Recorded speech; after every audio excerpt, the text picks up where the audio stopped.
Aujourd'hui, dans Demo in a Nutshell, on s'intéresse à la cinématique du mouvement circulaire non uniforme.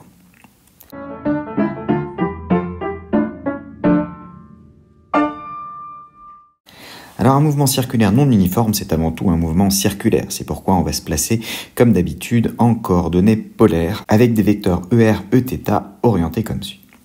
Dans ce repère-là, on a que le vecteur OM s'écrit grand R, ER avec grand R, le rayon du cercle, qui est une constante. De sorte que la vitesse, qui est la dérivée de la position, s'écrive R fois DER sur dt, et DER sur dt, c'est simplement θ point selon Eθ. On remarque que le mouvement circulaire non uniforme étant circulaire, la vitesse est toujours orthoradiale. En revanche, pour l'accélération, c'est une autre paire de manches. L'accélération, c'est la dérivée de la vitesse par rapport au temps. Elle s'écrit donc R dθ point sur dt Eθ plus Rθ point dEθ sur dt. Et le dEθ sur dt, il s'écrit moins θ point selon ER.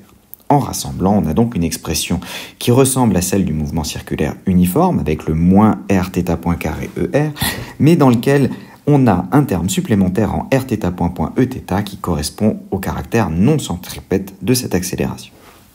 Une remarque, si vous avez que le produit scalaire de l'accélération avec la vitesse qui est positif, alors le mouvement sera circulaire et accéléré, puisque la norme de la vitesse va avoir tendance à augmenter au cours du temps. Au contraire, si le produit scalaire est négatif, le mouvement circulaire est ralenti, c'est-à-dire que la norme de la vitesse diminue.